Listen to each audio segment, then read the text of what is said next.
균형 감각을 잘 유지하시면서 좀 시장 대응하셨으면 좋겠고요. 지수가 꺾이지 않는데 주도주가 주도력을 상실하면 다른 주도주가 나타나겠죠. 결론적으로 반도체류들을 오래 가져갈 생각이 없는 거죠. 시장에서는. 주도주 섹터는 뉴스를 적극적으로 활용하시고 비주도주 섹터라면 뉴스를 나오면 매도했다가 다시 재매수해서 원위치해 놓는 전략.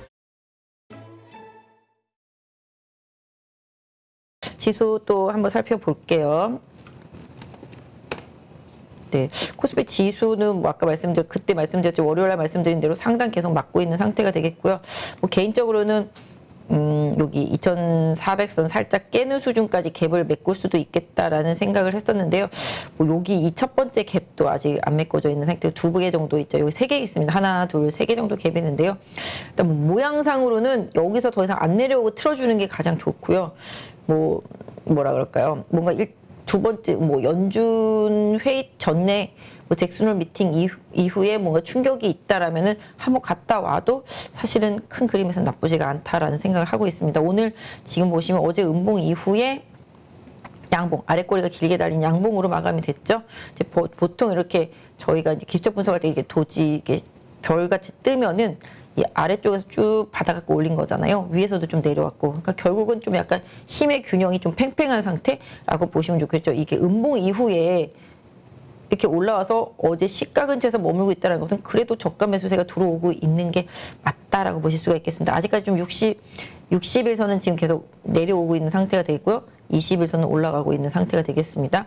일단은 단기적으로는 요 60일선 빨리 회복해 주는 게 좋겠죠. 60일선 회복하려면 빨리 2450을 강하게 돌파해 주어야지만 완전히 안착을 할 수 있다라고 보실 수가 있겠습니다. 그래서 일단은 차트적으로는 어느 정도 2430 오늘 저가였는데요. 이 지수대를 계속 깨지 않는다라면은 긍정적인 방향 좀 한번 고려해서 대응하실 필요가 있겠습니다. 그래서 이미 좀 알려진 악재라기보다는 파월에 말할 수 있는 한계가 어느 정도 정해져 있다라는 점에 저는 초점을 두고 있고요. 0.5를 다음 달에 할 수도 있겠다라는 생각을 해요. 반반이라고 생각해요. 뭐 확률이 뭐 60대 3, 뭐 40, 뭐 30대 70 이런 식이 아니라 저는 50대 50이라고 보고 있습니다. 0.5를 할 수도 있고 0.75를 할 수도 있는데 뭐 그 확률은 저는 반반이라고 보고 있어요. 어느 한쪽으로 많이 쏠려 있다고 생각을 하지 않고 있기 때문에 좀 시장을 조금 뭐랄까요. 균형 감각을 잘 유지하시면서 좀 시장 대응하셨으면 좋겠고요. 코스피는 일단 오늘 찍은 저점 지지선 두시고요. 위쪽으로 2450 확실히 돌파 안착하고 나면은 2500선까지의 1차적인 저항 다시 한번 보시면 좋을 것 같고요. 코스닥은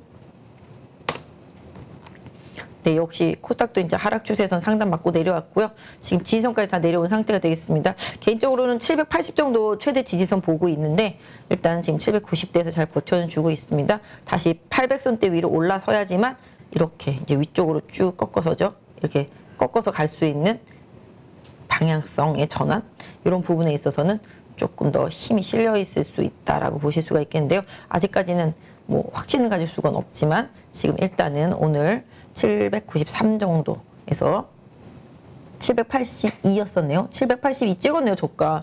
전 780 정도 지지선 말씀드렸었는데 거기까지 딱 왔었네요, 보니까. 일단 코스닥이 어떤 면에서 보면은 저점을 먼저 찍은 느낌? 네, 일단은 오늘 찍은 저점을 잘 유지해 준다라면은 코스닥이 좀 방향 전환에 있어서 좀 긍정적인 면 더 좀 볼 수 있을 것 같고요. 지금 아직까지 말씀드렸던 대로 60일선 하락하고 있습니다. 20일선이 올라가다 지금 약간 플랫해졌죠. 이게 좀 좋지 못해요. 플랫해졌으면 이게 꺾이게 되어 있거든요. 못 올라가면은. 그렇기 때문에 이게 꺾이기 이전에 좀 빨리 치고 올라가주는 흐름이 나와야지만 21선을 계속 살려놓을 수가 있거든요.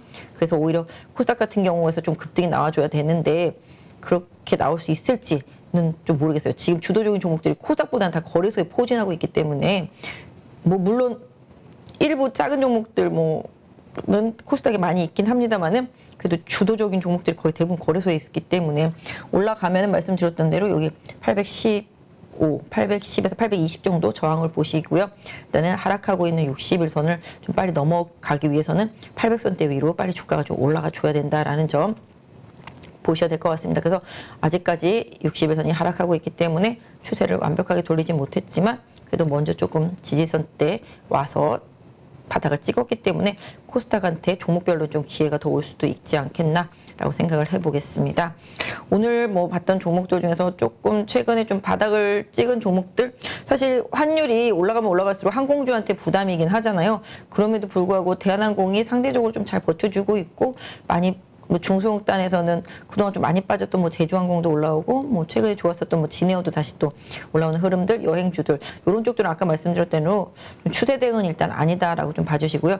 그런 맥락에서 본다라면은 주도주에서 이제 후발주를 찾아봐야 되는데, 제가 아까 찾다 보니까 이미 종목들은 다 제가 너무 다 지금 주도적인 종목들 많이 그동안 많이 말씀드렸기 때문에 계속 말씀 안 드릴게요. 네, 이거 태양광이잖아요. 신성ENG. 요게 조금 좋아지는 느낌적인 느낌이 있어서 한번 차트 보셨으면 좋겠다라는 생각 해보고 있고요.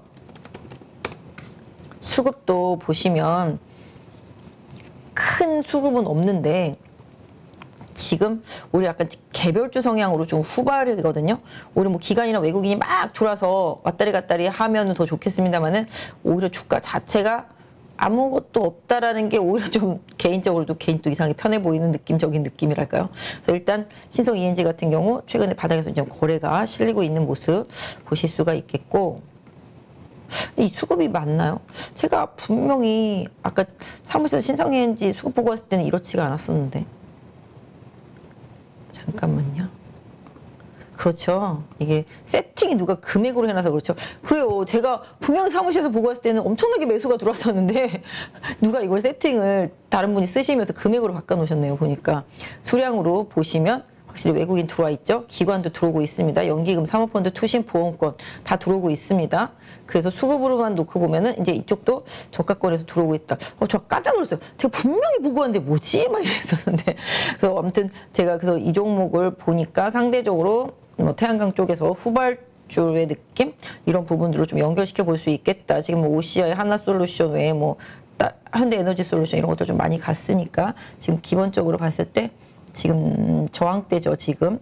근데 솔직히 이 종목을 안전하게 사시고자 하시는 분들이라면은 2,600원을 강하게 넘어가고 거래 실렸을 때, 그럴 때 보는 게 오히려 낫겠죠. 왜냐면 여기가 상당히 좀 강한 저항대잖아요. 그죠?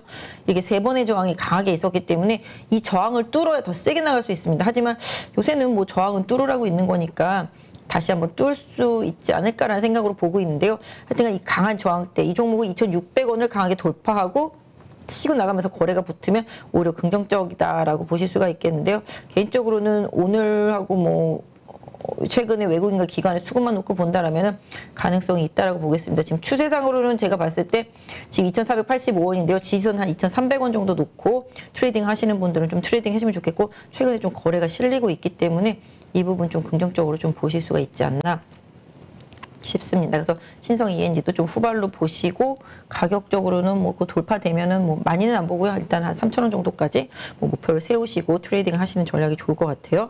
그다음에 뭐 현대 로템은 지난번에도 제가 후발로 한번 골라드렸던 건데, 현대 로템 같은 경우는 지금 제가 이거 2만 원대 초반에서부터 계속 말씀드렸던 종목이거든요. 현대 로템 같은 경우는. 근데 지금 이미 또 많이 올라와 있고, 그러니까 아까 종목을 고르는 게 스킬에 대한 그런 부분들 좀 말씀드렸었는데, 여기가 고점이잖아요. 여기가 고점이었었는데 지금 현대 로템이 여기까지 올라와서 계속 저점을 높이면서 고점은 막고 있었단 말이죠. 그러니까 이런 종목을 살 때는 어떻게 생각하냐면은 이 어느 정도 이 박스 상단이 뚫릴 때 쫓아가는 대응인 거죠. 계속 보고 있다가, 안 보고 있으면 못 사거든요. 계속 보고 있다가 뚫을 때 쫓아가면 이만큼의 트레이딩 수익이 나올 수가 있단 말이죠.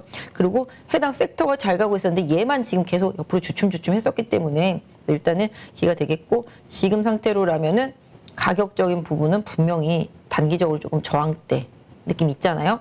이쪽 부분의 저항대, 현대 로템도 33,000원 부분에 대한 저항 조금 1차적으로 좀 염두에 두세요. 추격 매수하기보다는 나중에 조금 눌림목 조정이 나왔을 때를 좀 활용해 보시는 전략이 현대 로템한테는 좀 필요하지 않나 생각을 하고 있습니다. 그래서 이 부분 조정을 좀 활용하시는 게 좋을 것 같고, 최근에 또 많이 올라온 종목이긴 하지만 코스모 화학도 개인적으로는 네, 지난번에 제가 이제 공모할 때도 성일하이텍은 공모하시라고 좀 말씀을 드렸잖아요. 받을 수만 있다면은. 그러니까 그런 것처럼 펫배터리는 자원이 유한하다라는 점에 초점을 맞춰서 보시는 게 맞을 것 같아요. 그래서 그렇기 때문에 그 부분 고려해서 본다라면은 코스모화학이라든지 에코프로 이런 펫배터리 관련주들은 언제든지 조정이 오면 이쪽 해당 섹터가 죽지 않는 이상은 긍정적인 뷰를 계속 유지해 주실 필요가 있겠고, 코스모화학도 제가 이것도 월요일날 한번 설명을 드렸던 것 같아요. 박스권 우상향하는 박스권 안에 하단에 오면은 다시 한번 이 박스권 상단 쪽으로 이동할 수 있다라는 점 말씀드렸어요. 월요일날도 요거 제가 차트 보면서 설명을 드렸었는데 뭐 잘 사신 분들은 뭐 좋은 결과가 있었겠죠. 추가적으로 또 올라가면 또 여기 상단 부분에 막힐 수는 있겠습니다만은 이 추세를 계속 따라가는 전략이 맞을 것 같고요. 그 다음에 조금 바닥권에 있는 종목 중에서 뭐가 있을까요? 다 한 번씩 다 살펴본 것들이라서 좀 그렇고, 그 다음에 뭐 자동차 쪽들은 뭐 그냥 쏘쏘한 상태죠. 그 다음에 뭐 나머지들은 다 계속 월요일날 언급드렸던 거라서 뭐 특징이 있다라고 말씀 못 드리겠고, 아까 내가 로보티즈도 한번 말씀드렸죠. 이거는 지난번에도 로보티즈는 바닥에서 한번 말씀드렸던 것 같아요. 서비스 로봇 얘기할 때부터 이게 로보티즈도 지금 박스권 이제 뚫었다가 살짝 내려오고 있는데요. 이 종목 같은 경우도 지금 뭐 수급만 놓고 본다면 큰 수급은 없잖아요. 지금 기금 조금 사고 외국인은 뭐 샀다 팔다 하는 수준인데, 일단은 제가 봤을 때 이래서 조금 가볍게 움직인 것 같아요. 오히려 유일 로보틱스 같은 경우는 막 확 올라갔다가 막 내려오고 이런데, 얘는 그런 거 좀 적은데, 아무튼 LG향을 생각하면은 로보스타도 약간 나중엔 좀 후발로 좀 따라갈 수는 있겠지만 서비스 쪽에서는 확실히 로보티즈다, 이런 생각을 갖고 있습니다. 그래서 이제 이평선들이 쭉쭉 이제 풀려 나가고 있기 때문에 저는 이 종목 같은 경우는 지금 상태라면은 22,000원 정도? 22,000원 정도를 손절 라인으로 잡아놓고 변동성을 좀 최대한 활용하시고요. 상방 쪽으로는 26,000원대 한번 도전하러 가지 않을까. 그래서 지금 완전한 주도 섹터, 에너지 관련 섹터는 아니지만 이쪽도 분명히 지금의 여러 가지 산업 구조상의 변화가 확실히 좀 필요하고 그렇게 돼가고 있는 섹터라는 점을 좀 염두에 두시면서 한번 로보티즈도 꾸준히 한번 살펴보시면 어떨까 싶습니다. 그리고 뭐 나머지들은 뭐 다 바닥주들 너무 많죠. 많이 빠졌잖아요. 뭐 지금 금융주들도 다 바닥이죠. 그 다음에 뭐 플랫폼도 다 바닥이죠. 전체적으로. 그쵸? 그런 부분들. 지금 카카오도 워낙 개인 투자자분들 많이 갖고 계시니까 한 번 더 이제 살펴본다라면은 이 종목도 결론적으로 이렇게 그때 그어들었던 이 지지선에 계속 지지가 되고 있는 상태거든요. 그래서 지금 여기 74,000원 부근에서 좀 지지를 만들어내고 있습니다. 뭐 솔직히 뭐 많이 빠지면 기회가 될 거라고 생각했지만 기본적으로 그 가격보다는 이렇게 그어드렸던 이 지지선, 이것도 월요일날 아마 그어드린 것 같은데, 월요일날 그어드린 것 같은데 이 74,000원 지지선으로 움직이고 있기 때문에 개인적으로 이 종목을 뭐 단기보다는 조금 큰 종목을 선호하시고 호흡을 좀 길게 가실 수 있는 분들이라면은 뭐 요 가격대 전후로 해서는 뭐 접근해서 중장기 투자 뭐 이런 부분들도 고려해 볼 수 있지 않을까. 결론적으로는 이쪽도 언젠가는 움직인다라는 생각으로 대신에 여기 박스권도 그때 그어드렸던 거 활용하시면 맞겠습니다. 그래서 종목들이 워낙 뭐 많이 움직이고 있기 때문에 그런 부분들 계속 이제 해주시고, 지금 주도주가 주도력을 상실하는지를 계속 보셔야 돼요. 지수가 꺾이지 않는데 주도주가 주도력을 상실하면 다른 주도주가 나타나겠죠. 그 부분을 보셔야 되고, 시장이 빠지는데 주도주가 잘 버티면 걔네들이 계속 주도주인 거고, 시장이 잘 버티는데 주도주가 꺾이면 다른 주도주 쪽으로의 이동 포지션, 이런 부분들은 트레이딩 포인트로 계속 시장을 좀 보시면 좋겠습니다. 이런 부분들 좀 보시고요. 아까 낮에 조금 상담 신청 있었던 종목이라고 하는데요. 천연가스 종목 한국 미국 추천 부탁합니다 있었는데요. 저는 가스 종목이라고 하긴 그렇고, 요새 좀 자원개발주들 많이 움직였잖아요. 상사주들. 뭐 오늘 같은 경우는 보니까 뭐 삼성물산도 태양광수주 받으면서 뭐 강하게 올라오고, 최근에 제가 보니까 천연가스는 아니고 뭐 저희 가스주들 되게 많이 움직이고 있잖아요. 그런 것들은 다 뭐 당연히 뭐 가스랑 연관이 있어서 움직이지만, 국내는 좀 가스를 조금 공급하는 처를 장기 계약을 맺어서 한국가스공사가 잘 들여오고 있는 상태이긴 하거든요. 뭐 유럽가스 가격이 좀 변동성을 보이다 보면 뭐 뭔가 살짝 변화가 있을 수도 있겠습니다만은, 일단은 국내에 들어오는 가스 가격은 상대적으로 좀 안정이 되어 있는 상태라고 보시면 좋을 것 같고, 저는 이거를 좀 계속 가지고 있거든요. 좀 가지고 있은 지 좀 꽤 됐고요. 포스코 인터내셔널도 뭐 최근에 뭐 합병 이슈도 있지만 뭐 미얀마 가스전도 있고요. 저는 지금 에너지랑 향후 미래 전략적인 부분에서 포스코자가 들어가는 것들을 계속 보셔야 되는. 포스코 케미칼도 지금 저는 2차 전지 주도주라고 생각하고 있거든요. 그 포스코 케미칼, 뭐 포스코 인터내셔널, 뭐 그다음에 뭐 스마트 팩토리에서 뭐 포스코 ICT 뭐 이런 식으로 포스코자 들어가는 것들이 좀 주도죠. 나중에 보시면 아시겠지만 두산유들이라든지 그다음에 향후에 뭐 좀 약간 시간은 걸릴 수 있겠습니다만 롯데 쪽들도 마찬가지 되겠고요. 이렇게 약간 화학이나 이렇게 원자재 쪽에 약간 일가견이 있던 그런 회사들은 분명히 다 방향 전환을 하고 있기 때문에 뭔가 계속 시도를 해요. SK 네트워크스도 지금 충전 사업하는 S트래픽이라는 회사의 충전 사업 부분 인수하면서 오늘 S트래픽 막 상한가 가기도 했잖아요. 그렇다시피 예전에도 제가 말씀드리지 않았나? 전기차에 있어서 가장 중요한 거 충전 아니겠느냐 뭐 이런 얘기 들었었는데 그만큼 충전에 대한 니즈 이런 부분들 대기업이 많이 신경을 쓴단 말이에요. 왜냐면 주유소를 가지고 있는 업체들은 그 주유소를 다 충전 쪽으로 어느 정도 변화를 할 수 있는 일단 기본 시설을 갖고 있잖아요. 그렇기 때문에 대기업의 영향이에요. 결론적으로 충전도. 그렇기 때문에 이런 부분들도 계속 고민을 많이 해보셔야 돼요. 그다음에 이제 뭐 아까 천연가스랑 관련 있는 종목 추천드려달라고 해서 말씀드렸는데 뭐 이게 뭐 그렇게 해서 추천드리긴 좀 그렇지만 일단은 저는 포스코 인터내셔널도 분명히 포스코 케미칼만큼이나 변화를 계속 좀 시도할 거로 보기 때문에 이 장기 그때 그거 드렸던 이 박스 보이시죠? 이때 이 빨간 줄 두 줄 이거 뚫으면서 올라간 상태고요. 가격적으로는 지금 직전 고점대 2부근대 하고요. 2부근대 저항을 좀 받고 있습니다. 나중에 좀 내려오면 관심을 한번 가져보시면 어떨까 싶습니다. 뭐 천연가스 관련한 종목 말씀해달라고 말씀하신 분 하고 뭐 가스공사라든지 뭐 이런 부분들이나 그 외에 뭐 되게 많잖아요. 요새 가는 것들 그런 것들은 뭐 추세적으로 뭐 트레이딩 따라서 가스 가격에 따라서 좀 하시면 될 것 같고 그 다음에 LX 세미콘 좀 봐달라고 말씀을 하셨네요. 최근에 LG노텍이 좀 많이 약하죠. LG노텍이 참 약해요. 예전에는 정말 시장의 주도주였었는데 어느 순간 주도주가 아닌 상황이 되어버렸습니다. 뭐 애플도 지금 뭐 중국에서 전력난 때문에 공장 생산 뭐 이런 부분들에 대한 우려감이 있는 것 같기도 하더라고요. 보니까 테슬라도 마찬가지가 되겠고요. LX 세미콘 같은 경우도 강하게 올랐다가 지금 내려오고 있는 상태인데요. 뭐 이 종목 보유를 하셨다라면은 좀 반도체류들은 좀 변동성을 활용해서 급등할 때 조금 정리했다가 다시 내려오면 재매수하시는 전략 쓰는 것도 나쁘지 않을 것 같습니다. 지난번에 보면 어버버 반도체도 엄청 올랐다가 지금 다 빠졌고 LB세미콘도 실적 나왔다가 쫙 올랐다 다 빠졌고 그 다음에 뭐 심텍이나 뭐 대덕전자 이런 것들도 외국인 매수하고 있지만 또 쫙 오르면 또 빠지고 이러거든요. 그 결론적으로 반도체류들을 오래 가져갈 생각이 없는 거죠. 시장에서는 계속 트레이딩만 하고 있으니까. 그래서 반도체류들을 가지고 계신 분들이라면은 뭐 물론 삼성전자, 하이닉스는 뭐 그런 폭도 안 주니까 어쩔 수 없겠습니다만은 중소형주 단에서는 좀 약간 기술적인 반등이라든지 아니면 호재성 이슈가 장중에 나와서 강하게 올라온다라면은 그 부분을 좀 활용을 해서 트레이딩하는 전략. 내가 갖고 있는 거를 뭐 물타지를 않았다라면은 팔고 싸게 사는 것도 거꾸로 매매잖아요. 고점 매도 저점 재매수. 이런 식으로 하면서 뭔가 룸을 좀 만들어 나가는 전략을 좀 쓰는 게 반도체 쪽에서는 좀 좋다라고 생각을 하고 있는데요. 지금 보신다라면 일단 연계금이 조금 관심을 좀 빼고 있고 외국인도 살짝 빼고 있는 상태, 개인만 사고 있죠. 이런 수급에서는 잘 못 가더라고요 보니까. 그래서 일단 LX 세미콘 같은 경우도 보유하고 계시다라면은 조금 아쉽긴 하지만 다음번 기술적 반등을 이용해서 10만 원의 저항을 강하게 돌파하는지 확인하시고요. 10만 원 돌파하고 안착하고 거래량까지 실려주면 홀딩.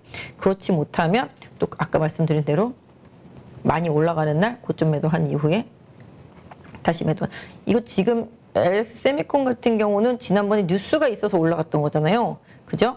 지난번에 뉴스 때문에 확 올라갔다가 결과적으로는 차트만 보시면 이 가격대 저항, 음봉 길게 나왔던 때 저항을 그대로 받았다라는 거죠. 그러니까 이 종목을 가지고 계셨던 분들이라면은 이거를 미리 생각해 놨으면 이 구간대에서 항상 매도를 대놓고 기다리셨으면 팔릴 수도 있지 않았을까. 그렇게 생각이 되네요. 이렇게 조금 저항대가 있어서 11만 원이 이제 앞으로 좀 강한 저항대가 될 것 같습니다. 그래서 그때 좀 호재성 이슈로 해서 많이 올라가고 거래 실렸을 때가 그쵸 이날이죠. 거래 많이 실렸던 날 이때가 항상 조금 매도 포인트 느낌이 있습니다. 그래서 앞으로는 조금 제가 봤을 때는 다시 추세를 만들려면 10만 원대 위로 올라가야 되는데 지금 흐름상으로는 막 엄청나게 쉬워 보이진 않아요. 그래서 그래도 10만 원대 안착 여부, 돌파 여부 이거 조금 확인하시고 트레이딩 관점에서 본다라면은 10만 원 돌파돼서 좀 더 올라가면은 매물을 조금씩 내놔서 좀 줄여놨다가 나중에 10만 원 다시 지지되는 거 확인하시고 그 다음에 다시 뭐 재접근하시는 전략을 쓰시면 어떨까 싶습니다. 보니까 작가님이 드림텍도 올려주셨네요. 사실 저 이 종목을 잘 모르기 때문에 그냥 기술적으로만 봐드리는데 추세 모양만 놓고 봐도 지금 여기서 이평선이 수렴돼서 치고 나가려다가 급락이 나온 상태죠. 그러면서 지금 이평선이 쭉 풀려 있는 상태입니다. 그래서 아직까지 어디가 바닥인지 확인이 안 돼 있는 종목이라고 보겠습니다. 그래서 이 종목 보유하고 계신 분이라면은 조금 시간을 투자를 해야 되지 않을까라는 생각을 하게 되네요. 그래서 드림텍 같은 경우 일단 지지선을 좀 찾아본다라면은 요 정도가 지지선이 나오는 것 같아요. 그죠? 이쪽 부분에서의 지지선, 이쪽 부분에서의 지지선 찾아내면은 그 가격대가 되겠습니다. 그리고 드림텍 같은 경우도 지금 흐름만 놓고 보면은 지금 제가 그어드린 선이 보이지도 않네요. 한 8,300원 정도? 네, 8,300원 정도에서의 좀 지지선이 있기 때문에 신규 매수를 뭐 하시고자 하시거나 뭐 아니면 추가 매수를 노리시는 분이라면 8,300원의 지지를 좀 확인하시고 대응하시는 전략이 좋겠고요. 개인적으로는 뭔가 특별한 이슈가 있거나 제가 이 기업을 잘 모르기 때문에 뭐 말씀드릴 수는 없고 그냥 기술적으로만 말씀드리는 거기 때문에 그 부분을 고려해 보시고요. 단기적으로는 최근에 어제죠. 어제 찍었던 저점 9,000원 부분을 단기 최대 지지선으로 활용해 보시고 추가로 뚫리면 아까 말씀드린 그 8,300원대까지 내려갈 수도 있겠다라는 생각으로 이 종목을 좀 봐주시면 좋겠습니다. 그래서 굳이 추천은 안 드리지만 보유하고 계신 분은 그거에 맞춰서 매매를 좀 해주시면 어떨까 싶습니다. 그리고 뭐 약간 좀 사견이긴 하지만 지금 영화관 관련주들도 많이 안 좋잖아요. 근데 컨텐츠리 중앙인가? 요것도 좀 바닥권 느낌 살짝 있어요. 오늘 윗꼬리 달고 내려오긴 했지만 추석이 다가오고 있습니다. 그거 뭐죠? 공조2 뭐 이런 것들도 개봉하고 있고 뭐 헌트인가? 그것도 요새 좀 잘 나간다고 그러더라고요. 영화관들도 지금 적자폭이 좀씩 줄고 있으니까 기본적으로 영화관 관련주들 뭐 롯데컬처 생각하면 롯데쇼핑 그다음에 이제 메가박스 생각하면은 컨텐츠리 중앙 빠지면 그 영화관에 대해서 초점을 맞춰서 한번 생각해 보시는 것도 좋을 것 같고 엔터주들도 뭐 오르락 내리락 하고 있습니다만은 하반기 이제 공연에 대한 기대치 이런 부분들은 조금 생각해 보실 수가 있겠는데 항상 좀 뉴스에 반응을 하고요. 뉴스가 나오면 빠지고 이러잖아요. 주도주가 아닌 것들은 항상 뉴스가 나오면 올랐다가 뉴스가 또 이렇게 주가 하고 나면 빠지니까 주도주 섹터는 뉴스를 적극적으로 활용하시고 비주도주 섹터라면은 뉴스를 나오면 매도했다가 다시 재매수해서 원위치해 놓는 전략. 아까 말씀드린 대로 다른 종목을 살 용기가 없으면 갖고 있는 종목을 트레이딩하는 전략으로 시장을 좀 계속 대응하셨으면 좋겠습니다. 누구나 1시간 안에 200개 종목에서 좋은 종목을 고를 수 있는 그런 능력을 배양할 수 있도록 제가 도와드리려고 그렇게 하고 있습니다.